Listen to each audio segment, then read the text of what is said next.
이 장면은 산불을 미처 피하지 못한 코알라를 지역 주민 여성이 위험을 무릅쓰고 구출하는 장면입니다.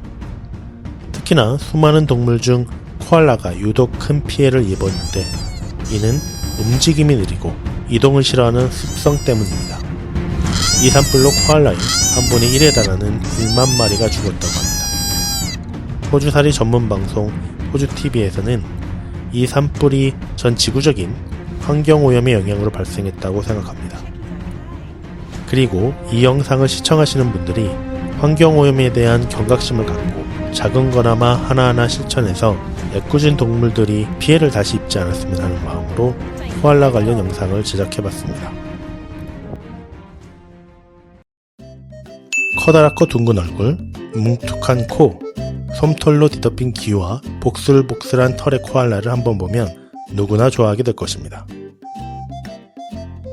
그래서 호주의 상징적인 동물은 캥거루지만 인기는 항상 코알라가 앞섭니다.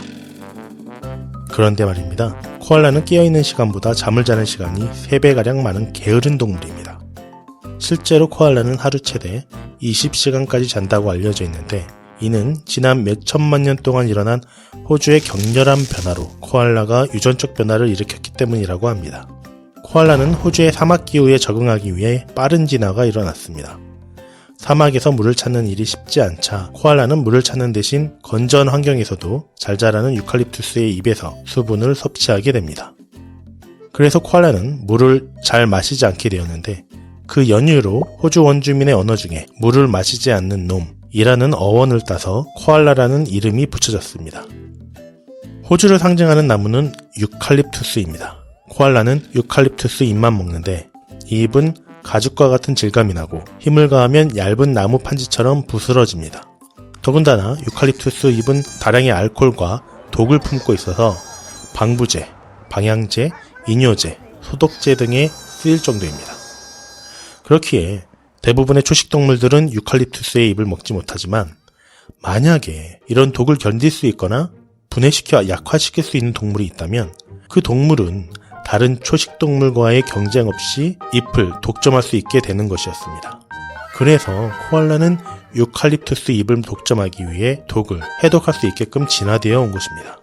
건조한 사막 환경에서 코알라는 먹이와 물 문제를 훌륭히 해결하였지만 덕분에 몇 가지 뜻하지 않은 결과가 생겼습니다. 코알라는 매번 식사를 할 때마다 유칼립투스의 독에 중독되어 혼수 상태로 빠져들게 되는 문제가 있었습니다.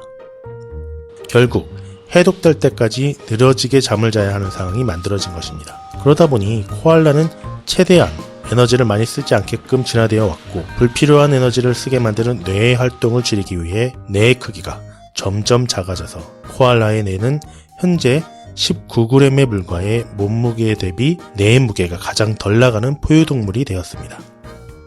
거친 먹이를 먹기 위해 진화해온 귀여운 얼굴의 코알라. 그 이면에는 호주 대륙의 격렬한 변화와 그 변화 과정에서 생존하려는 코알라의 노력이 담겨 있었던 것입니다. 이 코알라는 왜 이리 서글프게 아니면 공격적으로 울고 있는 것처럼 보일까요? 그 전에 어떤 일이 있었는지 한번 보도록 하겠습니다. 싸우고 있습니다. 귀엽고 온순할 것 같은 코알라도 싸울 때가 있습니다. 그리고 그 싸움은 격하게 진행됩니다. 코알라는 특유의 울음소리를 내면서 싸우는데 이렇게 싸우는 이유는 보통 서식지 침범이나 떠돌이 수컷이 지역 보스급의 수컷에게 도전하는 경우입니다. 또한 아무도 없는 나무인 줄 알았더니 이미 주인이 있어서 으르렁거리며 싸우거나 만만한 개체를 공격하여 내쫓고 자기가 집주인이 되는 경우도 있습니다. 지금 서럽게 울고 있는 이 코알라는 자신의 서식지 나무에서 쫓겨난 것으로 보입니다. 또 다른 영상입니다. 지금의 영상은 호주의 한 도로에서 포착되었는데요. 두 마리의 코알라는 엉겨붙어 싸우고 있습니다. 서로를 누르고 잡아당기고 힘으로 서로를 밀어 쓰러뜨리는 것이 스모 혹은 레슬링 선수를 연상시킵니다. 결국 한 마리가 달아나면서 백주대로의 싸움은 끝나게 됩니다. 우리가 생각하는 작고 귀엽고 얌전한 이미지의 코알라, 그러나 실제로 코알라가 사람을 핥히거나 물어서 상처를 입히기도 합니다. 코알라는 초식동물이기 때문에 송곳니가 없지만 앞니가 꽤 강하며 손톱, 발톱은 웬만한 맹수 못지 않습니다. 그래서 야생에서 코알라를 보면 함부로 만지면 안 됩니다. 이제는 어린 코알라 새끼를 이야기해 볼까요? 설마 이 영상을 보시고 아기 코알라가 어미의 배설물을 먹는 거라 생각하시는 건 아니시겠죠? 배설물과 유사하게 보이지만 이것은 암컷의 맹장에서 소화 과정을 거치지 않고 바로 배출하는 펩이라고 불리는 것입니다.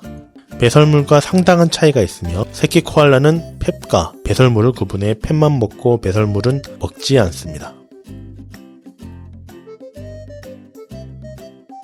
새끼 코알라는 약 6개월 동안 어미의 주머니 속에서 젖을 먹습니다.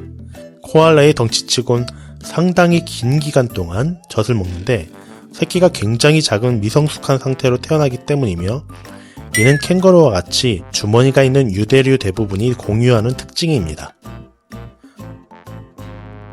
수명은 15년에서 20년 정도이고 임신기간은 약 35일입니다.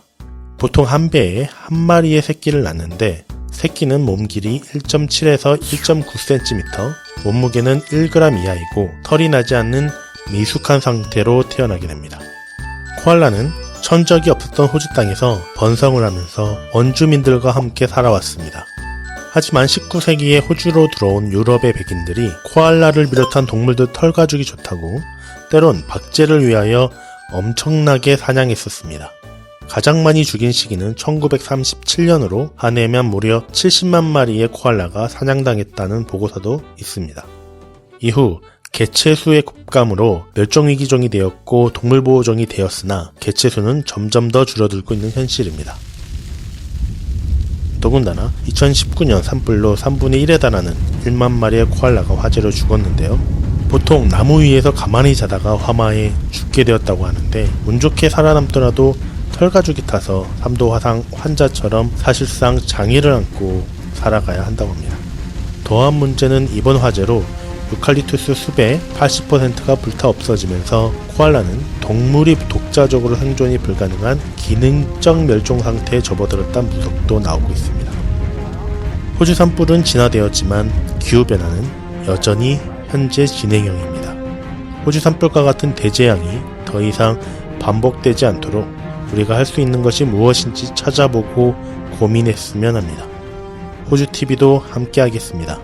다음 에피소드는 호주 하면 떠오르는 또 다른 동물, 캥거루로 찾아뵙도록 하겠습니다. 감사합니다.